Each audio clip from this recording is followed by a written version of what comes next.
Buenas tardes. Vamos a ir empezando. Hoy, vamos a hablar de uno de esos personajes. Bueno, cada uno yo creo que todos tenemos nuestros héroes mitos personales por muchas razones.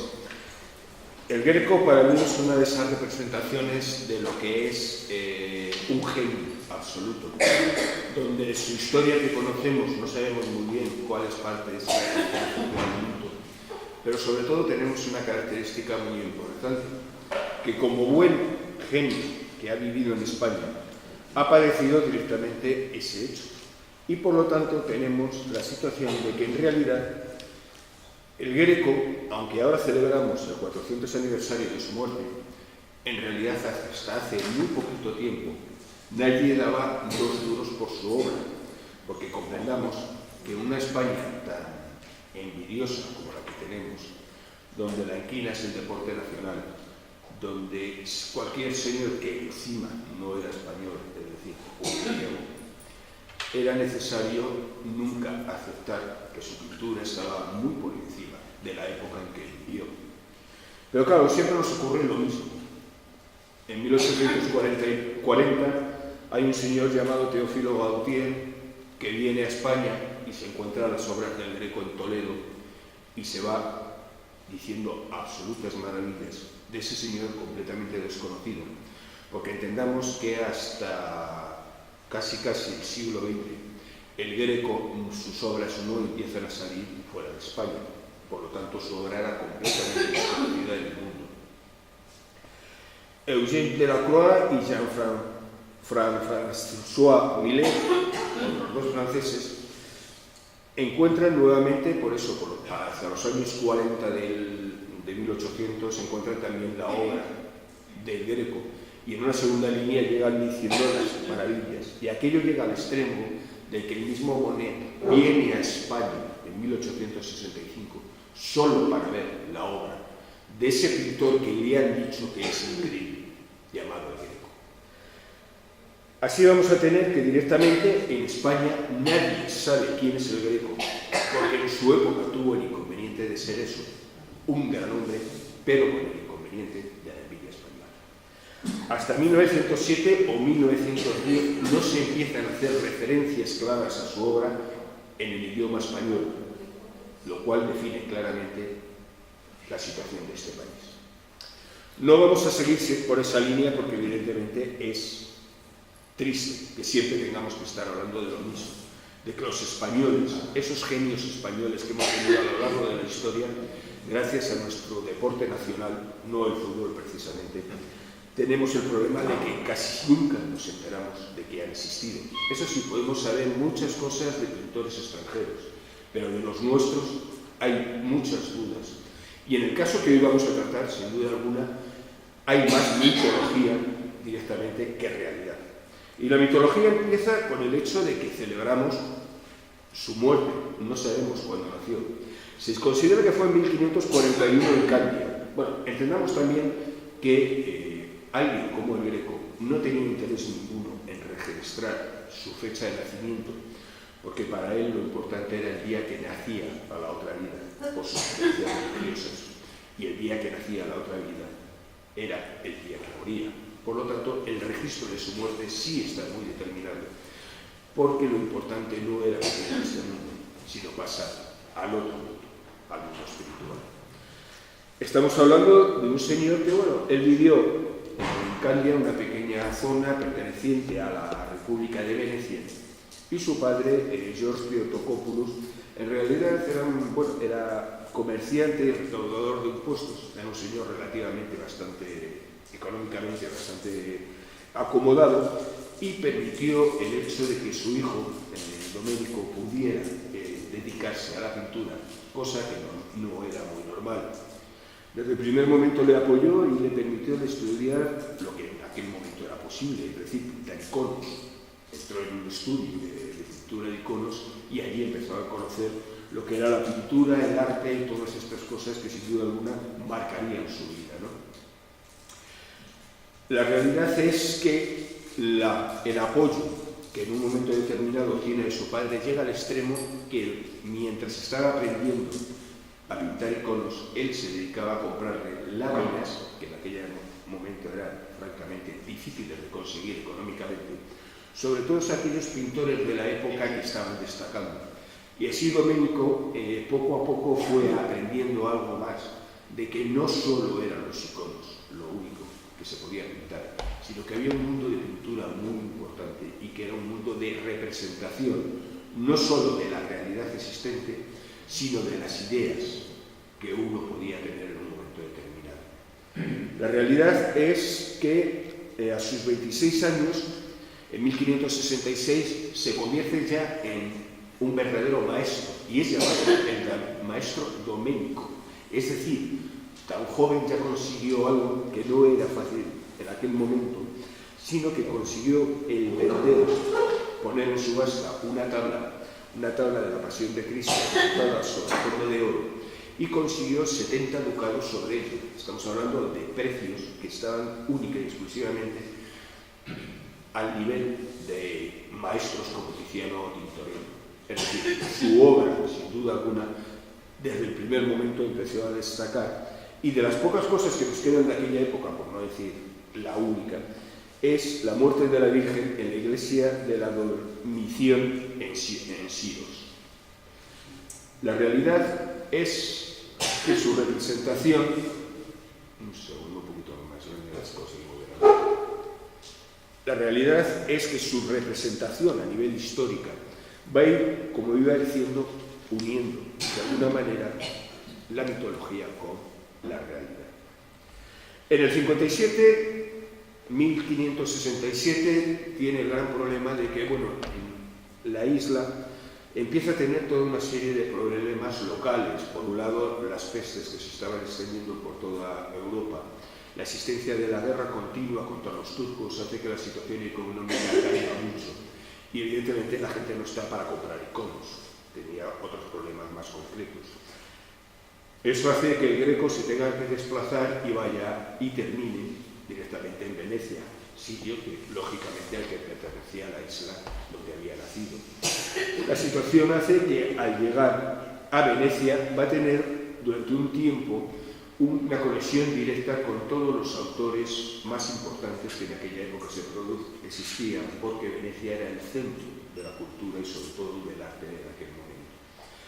Pero en esta situación ya empezamos a tener el primer problema a nivel histórico, porque hay referencias de que durante un tiempo él viaja al monte Athos, en el cual va a aprender la técnica de la pintura en estos lugares, y donde el misticismo se vive de una manera muy diferente. Los monjes del Monte Athos viven totalmente aislados del mundo, y donde la representación de sus obras son absolutamente increíbles en relación al resto del mundo. En ellos se presentan todo tipo de figuras gigantescas, de grandes tamaños, que ocupan paredes inmensas, donde la representación de la espiritualidad de estos personajes está muy por encima de la que se utiliza única y exclusivamente en los iconos. Y durante no se sabe cuánto tiempo claramente, él va a aprender y va a vivir en este lugar, consiguiendo de alguna manera el entender qué es esa imaginación, esas figuras tan inmensas que tienden a escaparse hacia el cielo de alguna manera, que han sido pintados así y que sin duda alguna con los años irán siendo la base de esa representación que el Greco tiene de sus imágenes y que muchas veces se han querido asociar a las cosas más variopintas e incluso a veces un poco ridículas, problemas de visión, existencia de que se dedicaba a ir a ver locos en hospitales, tonterías absolutas que se han ido utilizando con el tiempo única y exclusivamente porque su vida, en el fondo, es muy poco conocida. Y claro, esta situación, por ejemplo, es muy poco valorada a nivel histórico, pero que cuando analizas su obra entiendes la influencia posterior que él tuvo, ¿no?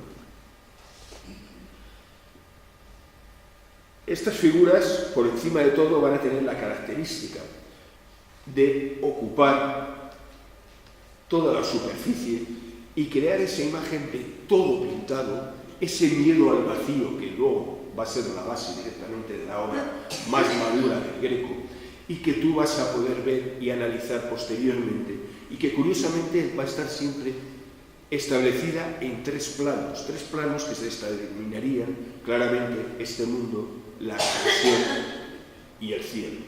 Idea claramente establecida que posteriormente él irá desarrollando en todos sus cuadros a lo largo de la historia.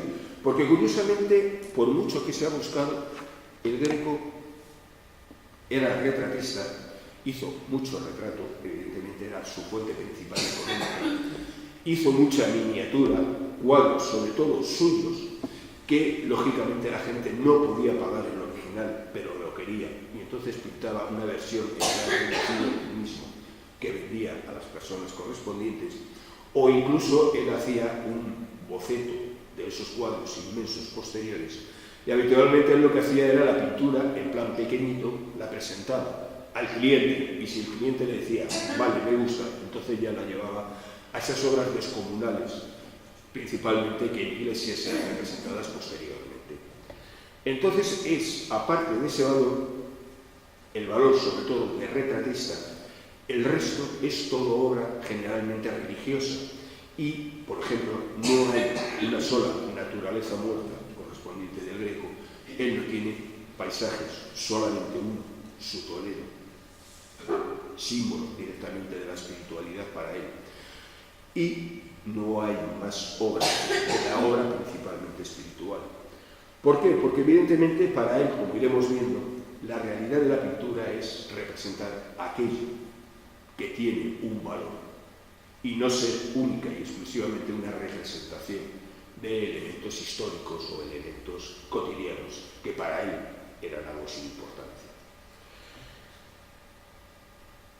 Cuando él llega a Venecia, sin duda alguna empieza a conocer a la obra de Tiziano, de Tintoretto, de Paolo Veronese, de Jacopo Bassano, es decir, trabaja en algunos de sus talleres y poco a poco va conociendo el resto de la obra. Y él entra dentro de este manierismo establecido de tal manera que al poco tiempo sus trabajos son claramente confundidos y valorados a la altura de Tiziano. Estamos hablando de una persona que recién llega, al poco tiempo empieza a conseguir un valor dentro de su obra importante. El problema es que poco a poco él va entrando en esta cultura de los pintores italianos y abandona por encima de todo el concepto del icono, porque para él representa muy mal ese mundo espiritual que él considera. Sin duda alguna, la idea de los madoneros, como eran conocidos los pintores de iconos, que cuando llegan a Italia intentan incluir algunos conceptos de lo que era la pintura más realista que se realizaba dentro sobre todo de las escuelas de Venecia, es claramente lo desecha totalmente y única y exclusivamente lo que va a buscar es esa representación de un mundo espiritual extraño que con el tiempo cada vez tendrá una mayor importancia. Venecia se le queda pequeño. El Greco, por encima de todo, es un viajero, es un señor que busca y no sabe muy bien lo que busca. Solo se le mantiene dentro de su equipaje los libros de pintura, los libros que él va recogiendo sobre misticismo y su idea, por encima de todo, de que la pintura es algo que tiene que estar más allá de la mera representación cotidiana. Su viaje le va a llevar directamente a lo que es Roma. Roma, centro del mundo en aquel momento, la lucha de la organización de la reforma, la contrarreforma existente, hacía que Roma fuera el mundo, el centro del mundo directamente. Y él, lógicamente, llega a esa zona. Al llegar a Roma se encuentra un miniaturista, Giulio Clovio, que le abre directamente las puertas de Roma, alucinado directamente por la calidad de su trabajo. Clovio le presenta al cardenal Alejandro Farnesio y directamente le manda con una carta en la que dice concretamente: ha llegado a Roma un joven caudita, discípulo de Tiziano, que a mi juicio figura entre los excelentes de la pintura. Alejandro Farnesio le abre la puerta de su palacio. A partir de 1570 empieza a vivir directamente en el palacio del mismo y va a tener la circunstancia de que, bueno, de que realiza sus primeros trabajos para él. Pero claro, hay un pequeño problema.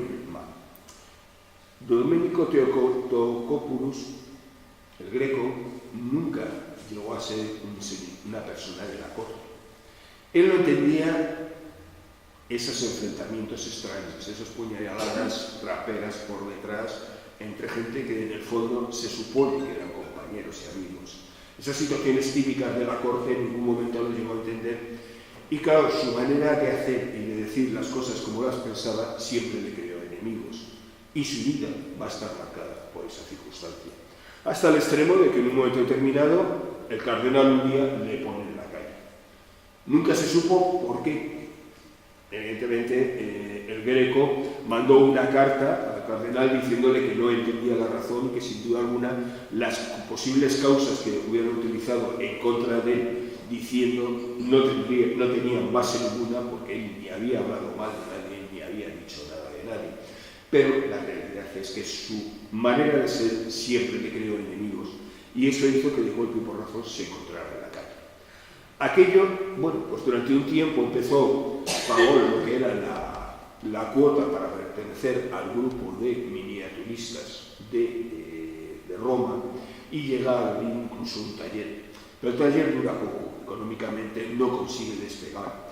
Y entonces se acuerda, en un momento determinado, de la existencia de una persona que había conocido que era Benito Arias Montano.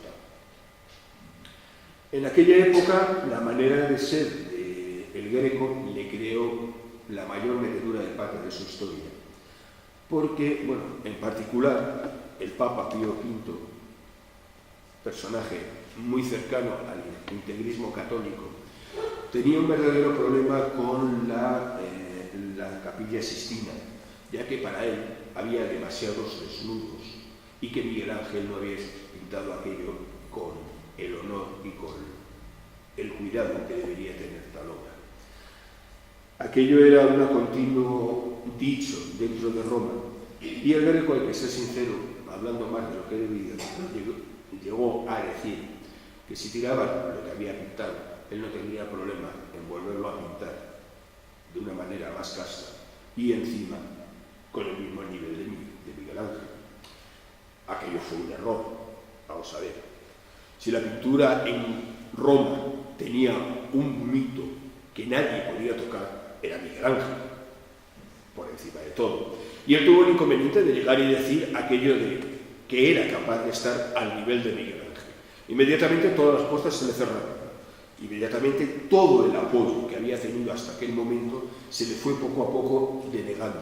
Y aquello fue ya la razón por la cual, en un momento determinado, el Greco cogiera sus pocas cosas y se fuera a buscar aquel sitio extraño que directamente había conocido.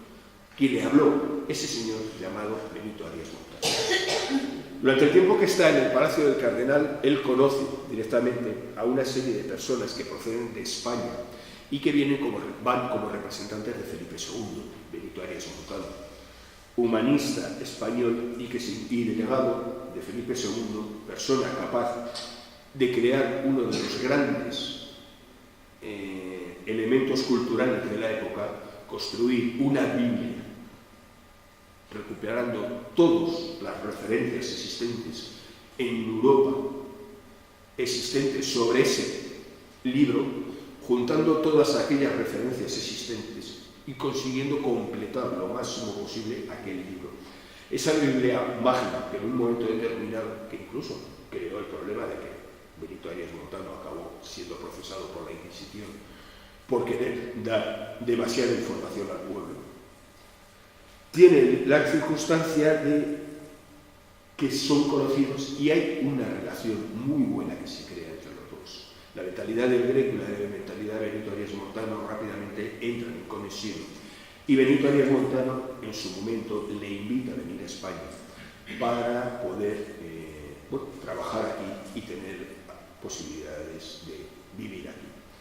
El Greco no se lo toma en consideración, pero con el tiempo y con la fama que estaba adquiriendo un monumento que estaba creando Felipe II, el Escorial, sin duda alguna se sintió animado a ver qué posibilidades había, porque Felipe II se dedicó directamente a invitar a todos los pintores italianos a que vinieran a decorar las paredes de ese nuevo monumento que él estaba haciendo en honor de la Iglesia Católica. Felipe II es un personaje absolutamente propio de nuestra cultura. Integrista católico al extremo más absoluto, era capaz de apoyar la Iglesia de la manera más absoluta posible. Y sin embargo, los mejores deportes que practicaba eran dos: la caza, que evidentemente acabó creándole un problema de gota que nunca superó, y las panaderas. Es decir, tenía un verdadero problema de persecución de las chicas que se dedicaban a hacer el pan en el palacio y se pasaba la vida persiguiendo. Nunca se llegó a saber muy bien porque tenía aquella idea particular con las panaderas, pero lo cierto es que está recogido en todos los sitios. La realidad es que primero se dedicaba a cazar y a perseguir, y luego se dedicaba directamente a tirarse días enteros, casi flagelándose por lo que había realizado rezando. Esa mentalidad hipócrita de primero lo hago, luego a ver si me salva, pues evidentemente marcó mucho la historia de Felipe II. Felipe II crea el Escorial. Os recuerdo que el Escorial nace totalmente de una idea absolutamente casi paranoica de Felipe II, porque se dice que cuando Lutero clava sus ideas en la puerta de la Iglesia, establece que se abren dos puertas al infierno en el mundo. Una que se cubre con el Vaticano y la segunda, Felipe II la cubre en el Escorial. Así que ya sabéis, en el Escorial está la puerta a la entrada del infierno. Esa idea llega al extremo de que en un momento determinado él quiere reproducir exactamente lo que es el templo de Salomón aquí, siguiendo las características que aparecen en la Biblia. El único problema es que cuando empieza a utilizar las características de la Biblia, más que un templo, se encuentra con directamente casi como una cuadra de cabras, donde no caben 3 personas ni de pie, porque las medidas que hay en la Biblia, el templo de Salomón, son minúsculas. Entonces él hace su idea a su aire, amplía aquello en función de proporciones extrañas y acaba creando lo que todos conocemos. Arias Montano es invitado directamente por Felipe II para llevar la mayor biblioteca de la cristiandad sobre las artes mágicas que están en el Vaticano, en el Escorial, y que sin duda alguna va a tener dos características principales. Esos libros no están para el gran público y claramente si vais a la biblioteca veréis que no hay un solo libro en el que podéis ver el logo del mismo. Todos los libros están vueltos y todos los libros solo podréis ver el canto, porque ahí no podéis leer qué libro es. Y la segunda, por encima de todo, es la colección de reliquias que se dedica a hacer Felipe II para conseguir de alguna manera tapar esa puerta al infierno. Y bueno, en realidad estamos hablando, hay ahora mismo, me parece que hay alrededor de unas 3.000, no sé si eran 200 reliquias, entre las cuales hay 16 santos enteros, o sea, hay 16 cadáveres enteros, y luego ya, si entráis en el juego, pues bueno, cabezas de San Juan hay 3 o 4, cosas de estas, de las típicas de la época, que evidentemente en aquella época se creaban reliquias como si fueran churros. En la Biblioteca Nacional, os digo si tenéis acceso, hay un libro de cómo se fabrican las reliquias. No recuerdo el nombre, pero hay un libro que te cuenta cómo se fabrican, cómo hay que utilizar los huesos de pollo, qué huesos de pollo concretos son los correspondientes para hacerlos pasar por huesos de los dedos de los santos. O sea, es muy divertido, la verdad. E incluso te hablan directamente de cómo fabricar la sangre de San Genaro o de San Pantaleón, directamente utilizando pues bueno, lo que era la famosa esperma de ballena, que no deja de ser un aceite, que, dependiendo de la modificación de la temperatura, se licúa o no. Evidentemente, mientras tú la sangre de San Genaro de San Pantaleón está metida en su vitrina y sin mover, tú lo ves como algo en un momento determinado duro. En el momento en que tú lo mueves y lo pones a la altura de la temperatura ambiente, curiosamente siempre se produce el día que lo sacan la ampolla. Entonces ese aceite se transforma, se licúa y da ese aspecto de que la sangre se ha licuado. El resto, evidentemente, son pigmentos que se utilizan para dar esa tonalidad colorada única y exclusivamente. El tema, por eso, claro, evidentemente nadie ha permitido que se haga un análisis ni de la sangre de San Pantaleón, ni de la de San Genaro, ni de las sucesivas existentes, claro, porque nos podemos encontrar algo que no les guste a los señores de la Iglesia y por lo tanto sea un problema para todo el mundo. El Greco decide venir a España, además tiene la característica que había conocido a otras dos personas aparte de Arias Montano. Uno de ellos era Luis de Castilla, era hijo de Diego de Castilla y deán de la Catedral de Toledo, y lo que decide es inmediatamente irse a Toledo, porque ya que conoce a esta persona, e intentar mantener una relación con él. La leyenda o la historia puede ser, llamémosla como quieren, dice que pasa por Madrid, está un tiempo y luego sigue a Toledo. Y cuando llega a Toledo, directamente, pues claro, se pone en contacto con el deán, Luis, e inmediatamente le empieza a ofrecer los primeros encargos para la Catedral de Toledo. Entre ellos va a tener, pues bueno,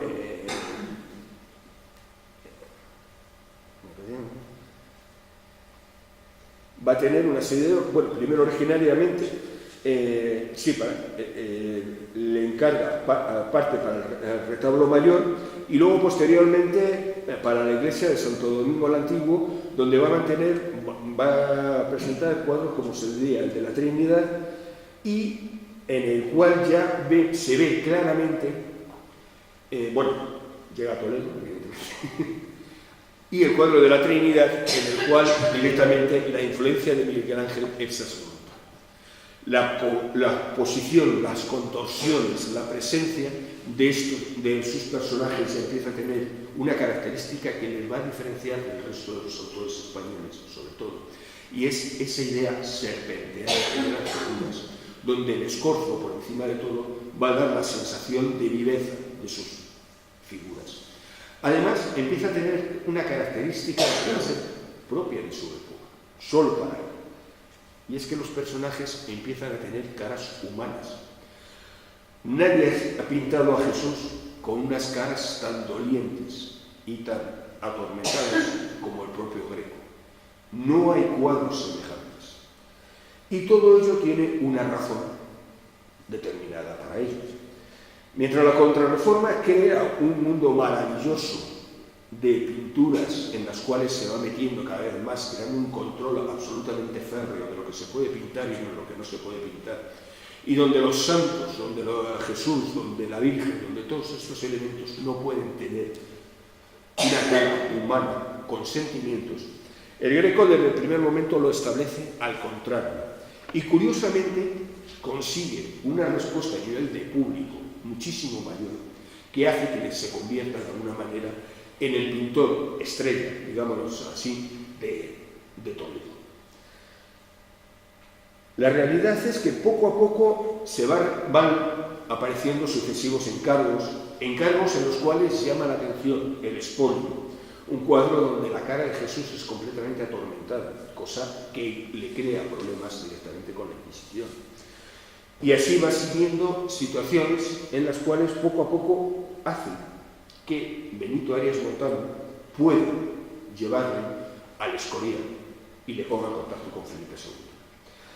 Felipe II, sin duda alguna, queda impresionado por la obra de este señor y le hace dos encargos. Por un lado, la alegoría de la Liga Santa y por otro lado, la alegoría que además es titulada habitualmente como la adoración del nombre de Jesús, el sueño de Felipe II y el martirio. Y aparte el otro cuadro era el martirio de San Mauricio. Los dos cuadros tienen una respuesta en teoría favorable, pero la historia dice luego que no.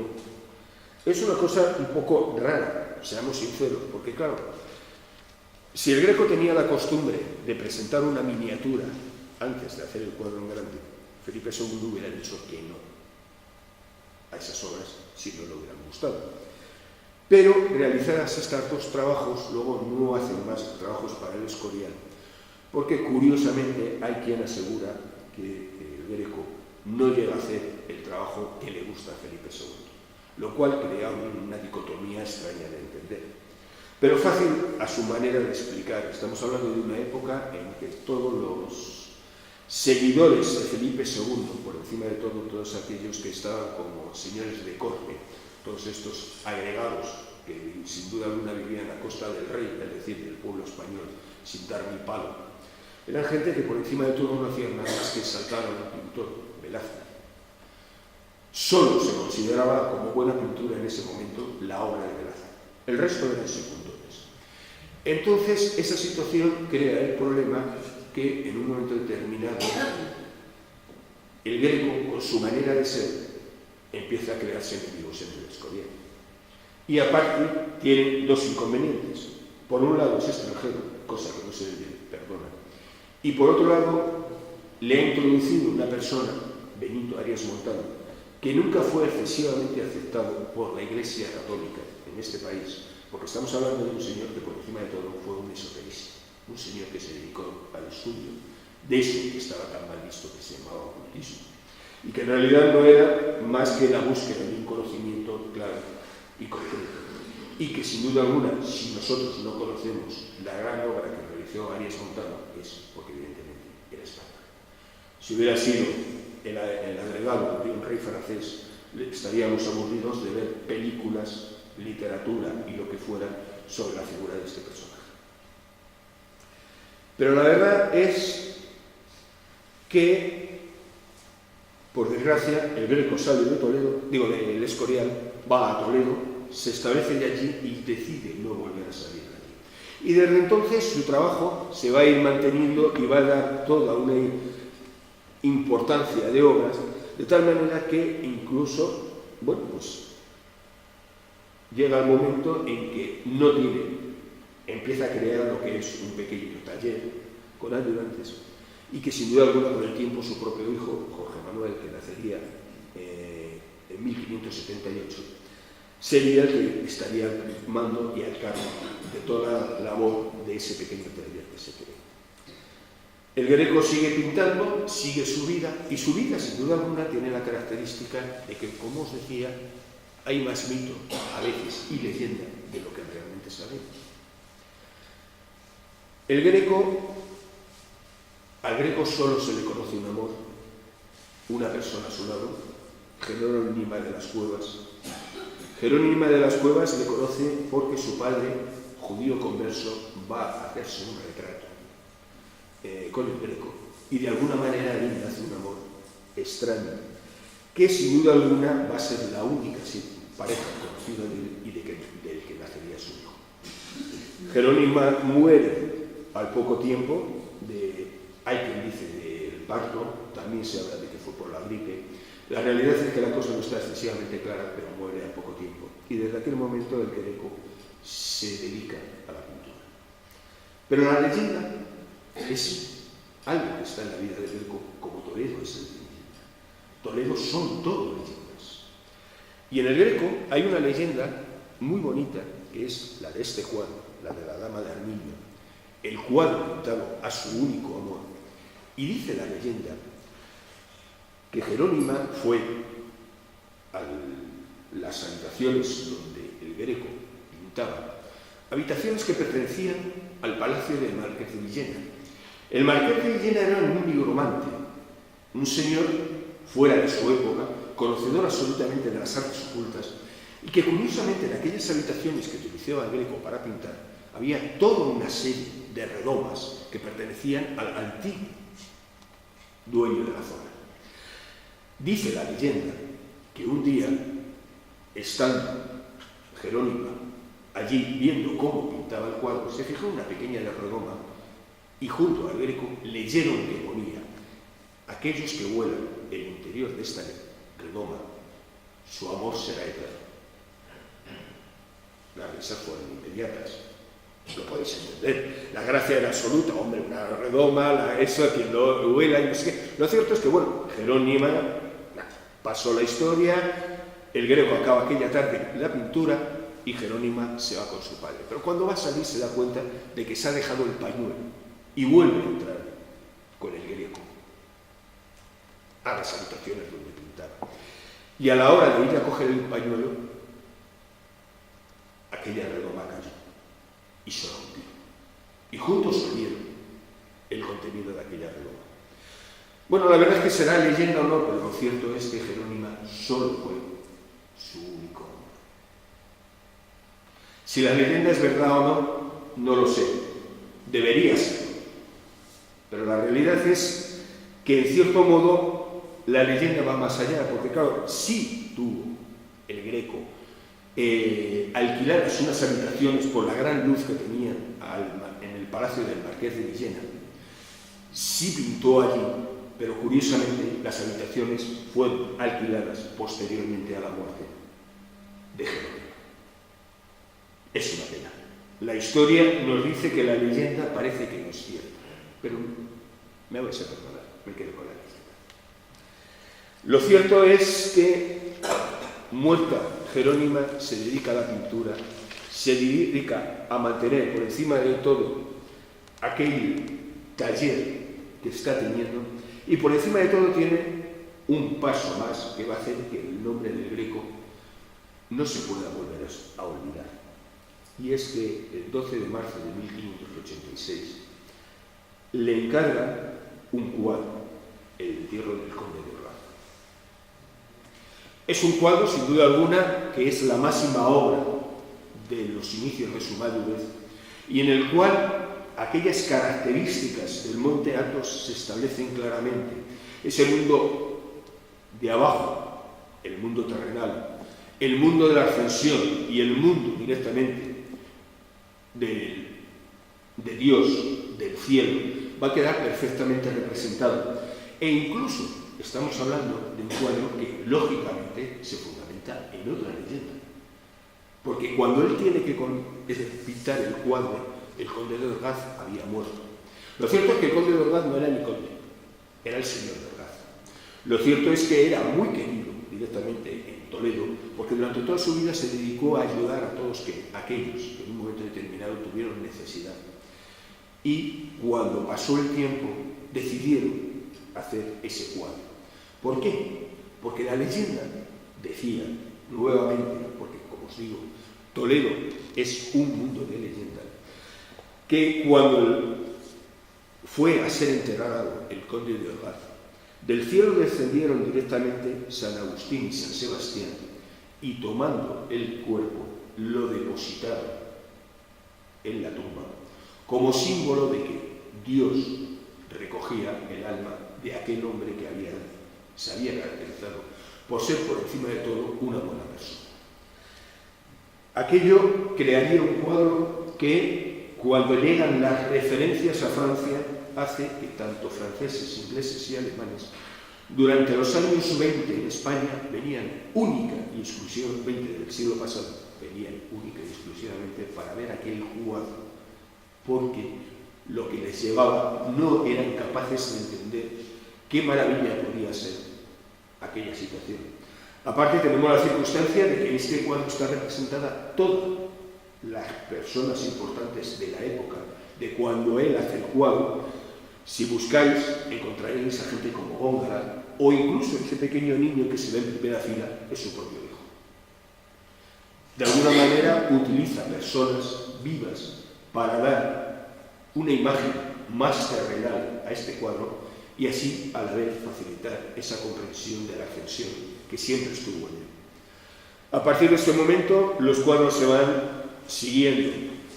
San Juan Evangelista, San Francisco, las lágrimas de San Pedro, la Sagrada Familia, San Andrés, San Francisco, San José con el Niño Jesús, etcétera, etcétera, etcétera. Es decir, todos son cuadros en un momento determinado de corte religioso y que en ellos siempre va a haber esa situación de figuras ascendentes hacia ese mundo superior, que es de alguna manera la representación de ese cielo o de esa situación especial a buscar. ¿Pero por qué? ¿Por qué esta búsqueda? ¿Por qué estos cuadros siempre tienen esta circunstancia? ¿Por qué todos son una ascensión de figuras? No son figuras que él estuviera con un problema visual y los pintara así, no, es que quiere representar que esas figuras ascienden buscando una iluminación o una espiritualidad que solo es posible en el ser humano. En un momento determinado se siguen repitiendo y se siguen incluyendo toda una serie de conceptos. Curiosamente, San José adquiere un papel muy importante en el cuadro de la Sagrada Familia, personaje que evidentemente no tenía orígenes, pero que él trae de sus creencias o de sus enseñanzas ortodoxas, porque, por mucho que se diga que el greco era católico, en realidad sus raíces eran ortodoxas. Y dentro de la religión ortodoxa, tanto la Virgen como San José tienen un lugar que dentro de la Iglesia Católica costó mucho que recuperaran. No son figuras establecidas, sino que crean todo tipo de problemas. Y vamos a tener la circunstancia de que, de alguna manera, él va a buscar siempre esa situación. ¿Pero por qué?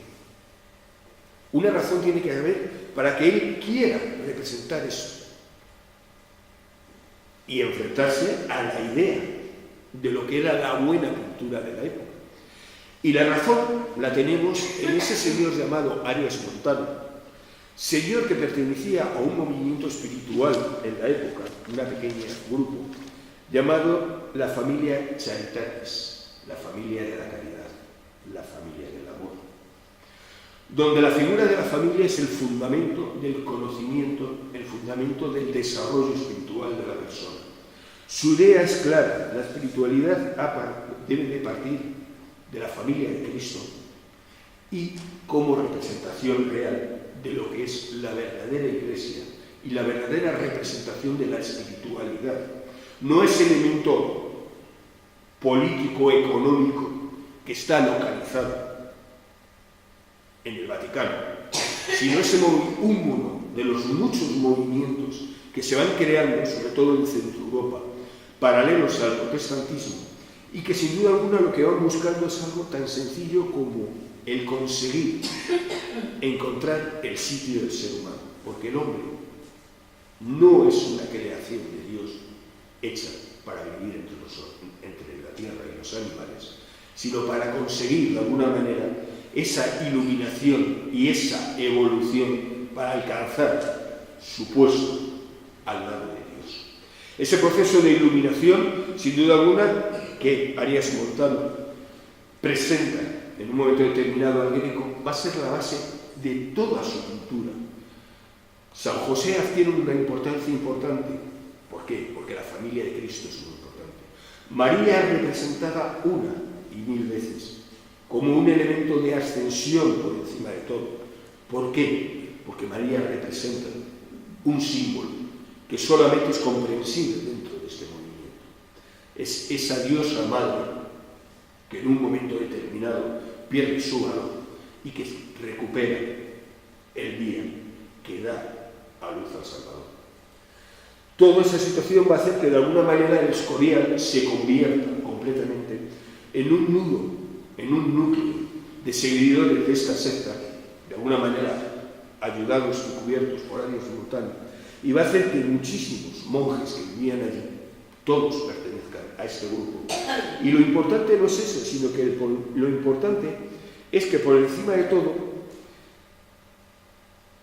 el misticismo que establece claramente este movimiento es el rechazo a todo el oropel característico de la Iglesia, el hecho de que todas las ideas religiosas en realidad no son importantes, porque lo único importante es la aceptación de la figura mística de Dios como símbolo a conseguir por el ser humano, y por encima de todo el estudio y la contemplación.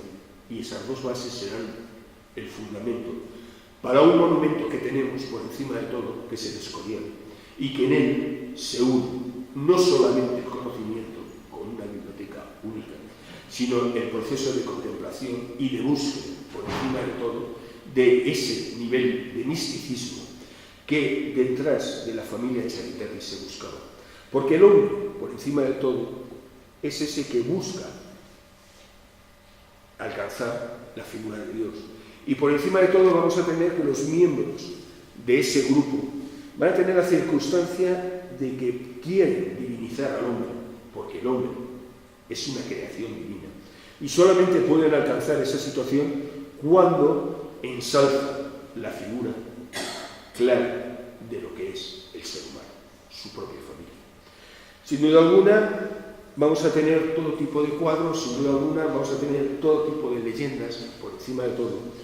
Pero lo cierto es que el 7 de abril de 1614 el Greco falleció, su obra desapareció.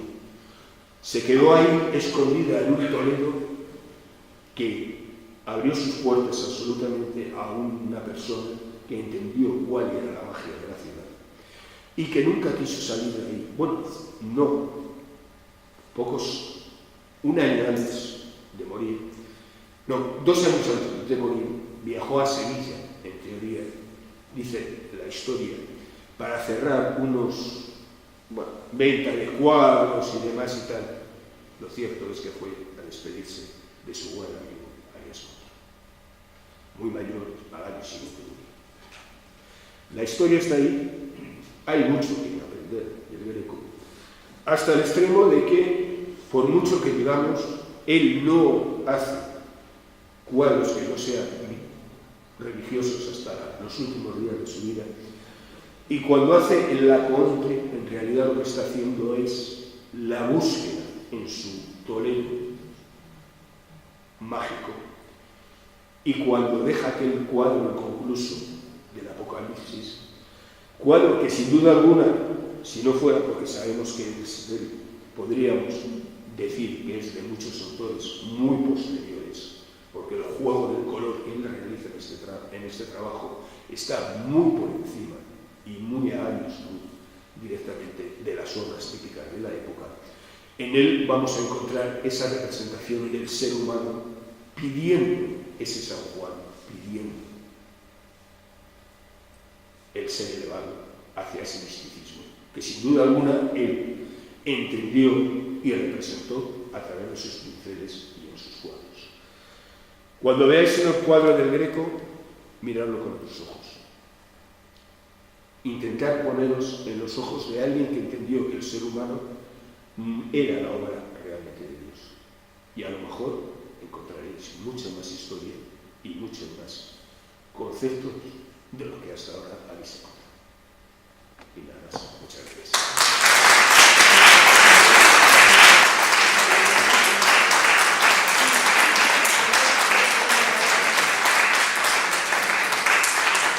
Creo que tenemos muy poquito para preguntar, pero bueno, sí. Dime. Me ha interesado muchísimo porque me gusta mucho el que nunca había pensado que el Greco tenía que ver con ese grupo el editor de la Biblia que encargó Félix II Lambert y Arias Montano se unió al grupo, pero no se me había ocurrido, pero está evidente.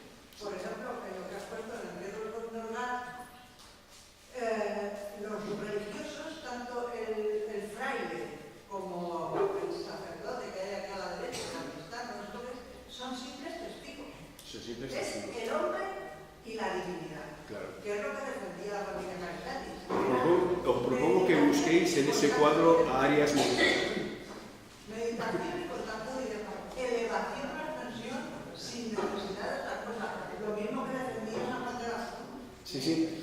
Realmente lo cierto es que la obra del Greco, como vivimos en un país bastante inculto y siempre ha sido una característica de este país, se asocia mucho a toda la evolución de la contrarreforma.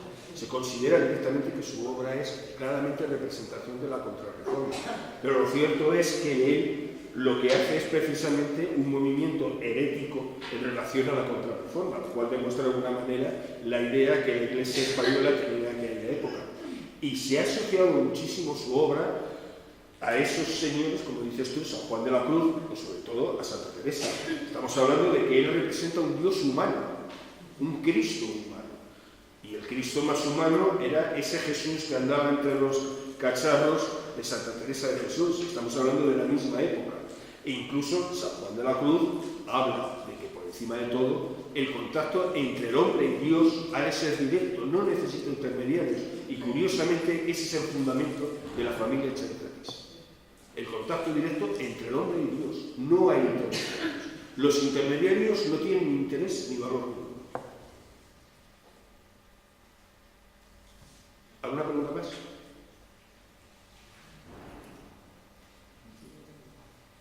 Dicen que en el Prado creo que hay unos maletes que yo no los he llegado. ¿Puedes hablar un poquito más? Un poquito más tarde, sí. Que dicen que en el Prado hay, que no he llegado a verlos, unas estatuillas que son las que él utilizaba para pintar. ¿Eso es verdad? Sí. Vamos a ver, es que Greco, según va evolucionando en su vida, realmente acaba estudiando. Estamos hablando de, él pertenece a un grupo en que lo importante es, tú puedes trascender en función del conocimiento.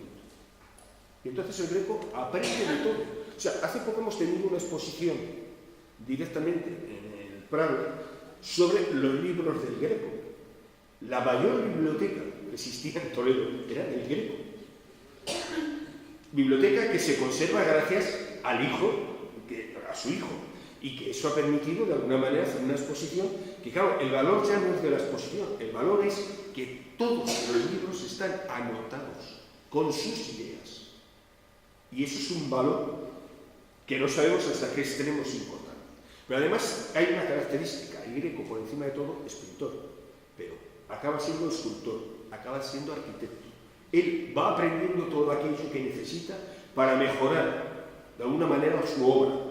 Y cuando él encuentra el problema de que le dan un altar en donde tiene que meter una pintura para conseguir mejor resaltar lo que él quiere hacer, aprende a construir arquitectónicamente esos altares para que representen y mejoren esa imagen mística que quiere él dar dentro de su pintura.